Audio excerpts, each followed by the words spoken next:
ते मयि पेताखिल चापलार्भके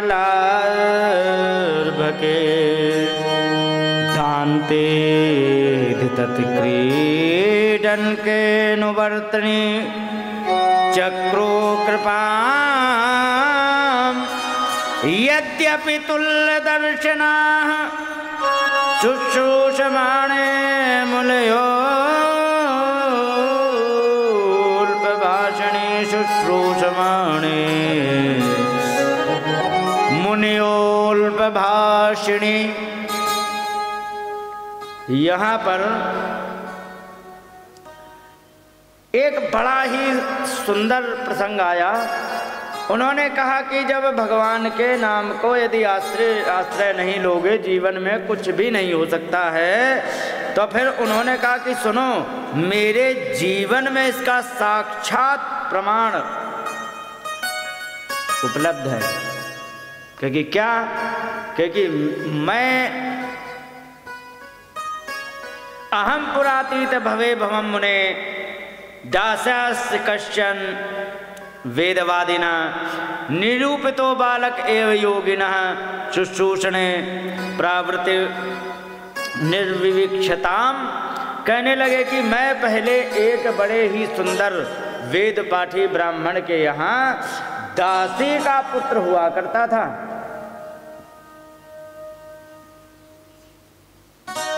दासी के पुत्र होने से मैं वहां उनकी सेवा भी किया करता था। तो वहां पर क्या हुआ कि 4 महात्मा हमारे यहाँ आ गए। और मैं बताना क्या चाह रहा हूं व्यास जी, सुनो कि राम के नाम की महिमा का प्रभाव क्या है। समझ गए? राम जी के नाम की महिमा का क्या प्रभाव है। तो मैं पिछले जन्म में दासी का पुत्र हुआ करता था, एक ब्राह्मण के यहाँ सेवा करता था। और उनके यहाँ 4 ब्राह्मण आ गए चतुर्मासा बिताने के लिए। चतुर्मासा कहते हैं जो बरसात के 4 महीने होते हैं, इसमें व्यापारी लोग और वानप्रस्थी लोग जो होते हैं ये अपना कार्य बंद करके कहीं एक जगह रुक जाते हैं। क्यों रुक जाते हैं? वानप्रस्थी वे होते हैं जैसे कि 4 आश्रम होते हैं, विद्यार्थी जीवन, गृहस्थ जीवन, वानप्रस्थ और संन्यास। इसमें क्या होता है कि विद्यार्थी होता है तो वो तो पढ़ाई करता है, जिसको ब्रह्मचर्य कहते हैं। और गृहस्थ तो आप समझते ही हो। वानप्रस्थ वो होता है जब 55 साल से आगे जब उम्र हो जाती है, बालक बच्चे होते हैं 25-25 साल के, पढ़ लिख के आ गए, बालक बच्चे आ गए, उनकी बहू आ गई, बहू आकर के कमाने धमाने लग गए हैं। तो अब क्या करें? तो अब करना है केवल जीवन का कल्याण। कैसे? तो अब घूमेंगे तीर्थों में चारों तरफ, क्योंकि शरीर में शक्ति है, घूमते रहते हैं, तो उसे वानप्रस्थ कहते हैं। समझे? घर छोड़ दिया है, हर एक तीर्थ में जाएंगे। और घूमते घूमते जब इतनी कमजोरी आ गई कि घूम नहीं सकते, तो एक जगह आके 2 कपड़े पहन करके भगवान के भजन में लग गए, उसे कहते संन्यास। तो जो वानप्रस्थी घूम करके तीर्थों का भ्रमण करते हैं, तो उसमें वे बरसात के महीने में भ्रमण करना बंद कर देते हैं। क्यों कर देते हैं? क्योंकि बरसात में भ्रमण करेंगे, आगे जा रहे हैं, मान लो बराला से महावा के लिए आ रहे हैं वे, यहाँ तो 4 किलोमीटर की दूरी है, कहीं 10 किलोमीटर की पड़ गए, तब तक हो गया भयंकर बरसात हो गई। और अगर जो भयंकर बरसात हो गई उस समय, तो ये जान लीजिए कि रास्ते में ही फंसे रह जाएंगे। और रास्ते में फंसे रह गए तो फिर कहाँ खाने को मिलेगा, कहाँ पहनने को मिलेगा, कहाँ क्या मिलेगा। तो खतरा मोल ना लेते हुए वे किसी गांव में एक जगह पर अपना निवास स्थान बना लेते और उसी निवास स्थान में वे अपने 4 महीने काटते हैं। और उसी परंपरा से चलते हुए हर गांव में धर्मशाला बनती थी कि नहीं? तो धर्मशाला किसके लिए होती थी? यदि वानप्रस्थी लोग आ गए, क्योंकि उनका तो घर नहीं है, आ गए तो उन्हें घर की आवश्यकता पड़ेगी, तो कोई अपने घर में तो रखेगा नहीं, तो धर्मशाला बना दी जाए। ये रही धर्मशाला, आपके लिए ये रहे कमरे और ये मैदान। अगर जो आपको सफाई ना हो तो हम करे दे रहे। और गांव वाले भोजन की व्यवस्था करते थे, और भोजन की व्यवस्था करके वे वानप्रस्थी अपना 4 महीने का जीवन काटते थे। इसलिए धर्मशाला हुआ करती थी, क्योंकि वानप्रस्थी आके रुकते थे। आजकल धर्मशाला का तो चलन है, वानप्रस्थ का चलन खत्म। धीरे धीरे धर्मशाला भी पुरानी हो गई हैं, और जैसे ही वे टूट के गिर गई, उसी समय से धर्मशाला भी इतिहास हो जाएगी। क्यों? सब देख रहे धर्मशाला पड़ी है, कोई कुत्ता घुस रहे हैं, कहीं कुछ घुस रहे हैं, काम आ नहीं रही है, तो धर्मशाला का चलन भी खत्म हो गया। नई कोई भी तुम्हें 20 साल के पहले की, 20 साल के बाद कोई भी नई धर्मशाला तुम्हें बनी नहीं मिलेगी। पहले प्रत्येक गांव में एक धर्मशाला हुआ करती थी। तो वानप्रस्थी आ गए, तो वानप्रस्थी आकर के वहां पर रुके, और रुक करके वहां पर उन वानप्रस्थियों ने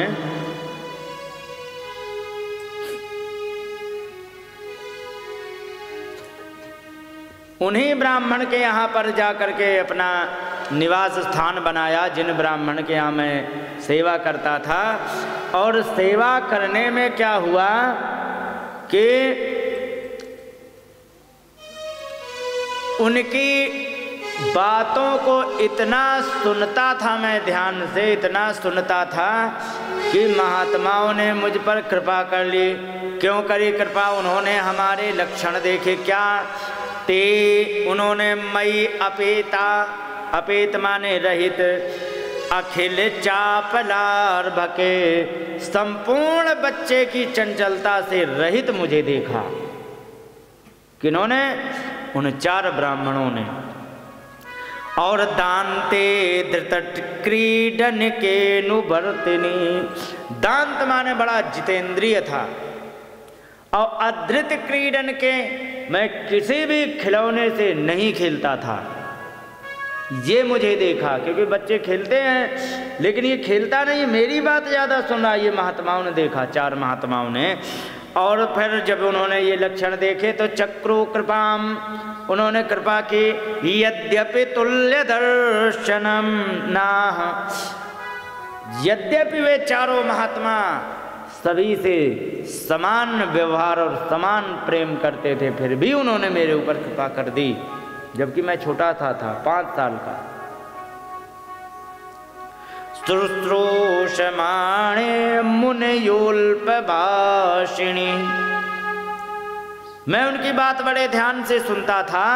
और अल्प भाषिणी, बहुत कम बोलता था। कहने का मतलब सुनता ज्यादा था, बोलता कम था। इसके बाद फिर आगे क्या मैंने किया? कहने का मतलब ये है कि कोई भी बालक हो, ठीक है, उसके लक्षण बचपन में ही दिखाई पड़ जाते हैं। और बचपन में दिखाई कैसे पड़ जाते हैं? एक बात बता दे तो वैसे पक्की बात है। आजकल अगर जो कोई बच्चा 11-12 साल तक, 13 साल तक अगर जो कोई खेलता है तो ये सामान्य बात है। और अगर जो 14 साल के बाद अगर जो क्रिकेट में मस्त रहने लग जाए तो ये जान लीजिए कि इसका जीवन गारंटी से अंधकार में हो गया। क्यों हो गया? क्योंकि ध्यान रखो, खेल से मनोरंजन हो सकता है, जीवन नहीं चल सकता है। ध्यान रखो। आजकल जितने कहते क्या करें, हमें बेलदारी करते हैं या हम बहुत ज़्यादा टाइल पत्थर, ये ईंट पत्थर करते हैं, तो क्यों करते हैं मालूम है? क्योंकि जब उनको कुछ सीखने का समय था तब क्रिकेट खेलने में उन्होंने समय बिताया है, समझे? और जब ब्याह हो गया तो जिम्मेदारी बढ़ गई। अभी तक खेले हैं क्रिकेट, ठीक है, और जब जिम्मेदारी बढ़ गई तब उन्हें लगा अरे राम राम राम इसकी भी पूर्ति करनी, अब क्या करें अब क्या करें। भगवान दया से माता पिता थे तो उन जैसे तैसे काम चला, तब तक हो गए बालक बच्चे, और तब तक माता पिता राधे राधे हो गए। अब आ गए उनके भार कंधे पर, अब वे चारों तरफ बंदर की तरह मुँह लिए घूम रहे, क्या करें क्या ना करें। तो फिर कुछ नहीं मिलता तो चलो साहब बेलदारी करते हैं, मिस्त्री गिरी करते हैं, ईंट पत्थर टाइल लगाते हैं, फिर समझ गए। हाँ, क्योंकि कितना भी नीचे व्यक्ति हो, ध्यान रखो विद्या एक ऐसा आभूषण होता है कि व्यक्ति को आगे बहुत जल्दी पहुंचा देता है, समझ गए। ध्यान रखो स्त्रियों के मेकअप के 16 श्रृंगार होते हैं, आजकल ज़्यादा हो गए, ध्यान रखना। तुम्हारे ज़माने में 16 होते थे, आजकल 100 हो गए हैं। 16 श्रृंगार में आई लाइनर नहीं है, 16 श्रृंगार में लिप लाइनर नहीं है, तो आजकल ज़्यादा हो गए हैं। लेकिन 16 श्रृंगार होते स्त्री को सजाने के लिए, होते कि नहीं। लेकिन पुरुष को सजाने का मात्र एक श्रृंगार है, वो है विद्या, समझ गए। कितना भी बढ़िया बन जाए, कितना भी बढ़िया बन जाए, गाल फिर भी कटहल जैसे होंगे, होंगे कि नहीं, होते हैं कि नहीं। कितना भी सुंदर बन जाए, स्त्री वास्तव में सुंदर लगती है, पुरुष इतना सुंदर नहीं लगता। वो तभी सुंदर लगेगा कब, जब उसके अंदर विद्या होगी, समझ गए। और विद्या नहीं है तो ये जान लीजिए कि तुमने अपने जीवन के भविष्य की, जिसको कैरियर को कहते हैं, हत्या कर ली है।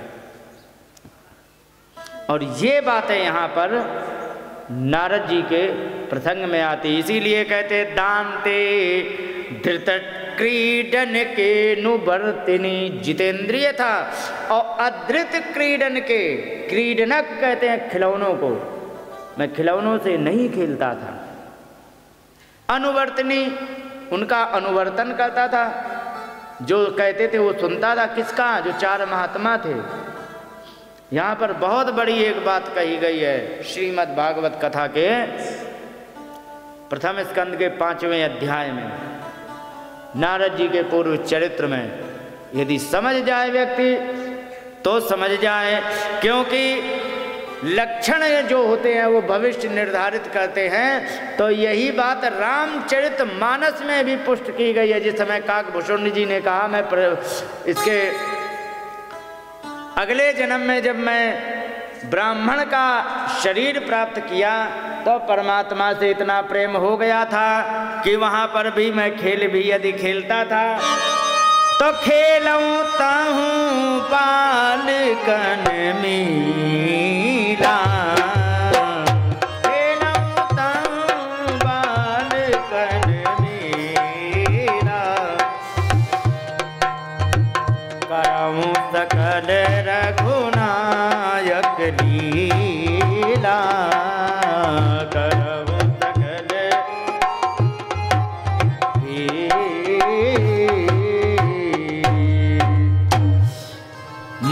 बच्चा था तो उस समय खेल भी यदि खेलता था तो क्या खेलता था, भगवान की लीला करता था, भगवान के राम लीला के खेल खेलता था। तो कहने का मतलब एक बात और बता दें, जिस व्यक्ति के जो मन में होता है ना वही आचरण में होता है। मैंने छोटे छोटे 12-12 13-13 साल के लड़कों को देखा है, कहीं कुछ नहीं, अब ऐसे चीज करते देखा मैंने। क्या मतलब है कि क्रिकेट उनको इतना भूत की तरह चढ़ गया है कि अब चलते फिरते उसे क्रिकेट के एक्शन याद आते हैं।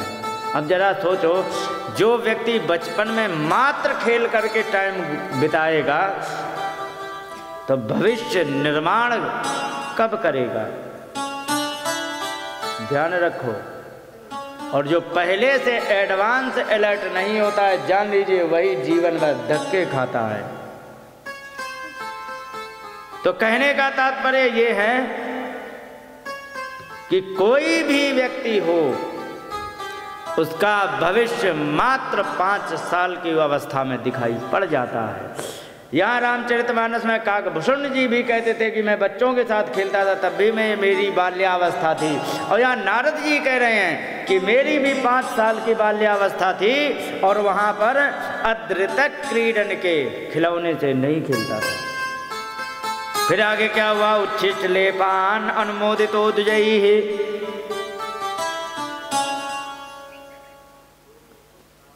उच्छिष्ट माने उनका बचा हुआ प्रसाद, अनुलेपन माने चंदन आदि, अनुमोदितो द्विजैहि उन ब्राह्मणों के द्वारा अनुमोदन करने पर, अनुमोदन माने उनकी आज्ञा प्राप्त करने पर, सकृष्म भुंजे तदपास्त किल्बिषः एक बार जीवन में दिन में एक बार भोजन करता था। और इससे क्या हुआ कि एक तो भगवान की कथा सुनता था, महात्माओं की सेवा करता था, एक बार भोजन करता था, तो परिणाम क्या निकाल? तद अपास्त किल्बिषः और उससे हमारे जितने पूर्व जन्मों के पाप थे वे सब कटने लग गए। ठीक है। एवं प्रवत्तस्य विशुद्ध चेतसा इस प्रकार से मैं प्रवृत्त होकर के विशुद्ध चित्त से उनकी सेवा करने से, क्योंकि विशुद्ध चेतसा का मतलब जब हमारे पाप कट गए ना तो हमारा चित्त भी विशुद्ध हो गया। तो क्या मतलब है? एक एक क्रम देखते जाना। पहले सेवा करो, भगवान की कथा सुनो। महात्मा ने क्या किया था? कथा सुनाई और उनकी सेवा की। ठीक है। और एक नियम व्रत के अनुसार उन्होंने एक बार भोजन किया। और दांत माने जितेंद्रिय, तो वैसे ही थे। तो भगवान की कथा सुन के महात्माओं की सेवा करके कह रहे कि अपास्त किल्बिषः हमारे पाप कटने लग गए। और जब हमारे पाप कटने लग गए तो धीरे धीरे क्या हुआ? कह के विशुद्ध चेतसः मेरा चित्त विशुद्ध हो गया। और तद्धर्म एवात्म रुचि प्रजायते। ध्यान रखो, जिसका चित्त विशुद्ध हो जाता है ना तो तत् धर्म एवात्म रुचि प्रजायते, उसकी धर्म में रुचि लग जाती है। क्या कंडीशन है? पहले भगवान की कथा सुनो, महात्माओं की सेवा करो, सेवा करने के बाद जितेंद्रिय होके परमात्मा का नाम स्मरण करो। स्मरण करते भगवान की कथा सुनते सुनते तुम्हारा पाप कटेंगे। और जब पाप कटेंगे तो तुम्हारा चित्त विशुद्ध हो जाएगा। और जब तुम्हारा चित्त विशुद्ध होगा तब तुम्हारे हृदय में धर्म के प्रति श्रद्धा उत्पन्न होगी। समझ गए? ये क्रम दिया गया है भागवत में। इस प्रकार से उन्होंने बताया। और फिर इसके बाद 4 महीने इसी प्रकार से उन्होंने क्रम से बताया। तो बड़े गहराई की बात है। बच्चे का जीवन जो होता है वो प्रारंभ में ही पकड़ा जा सकता है। बोलिए गोविंद भगवान की जय, रास बिहारी सरकार की जय।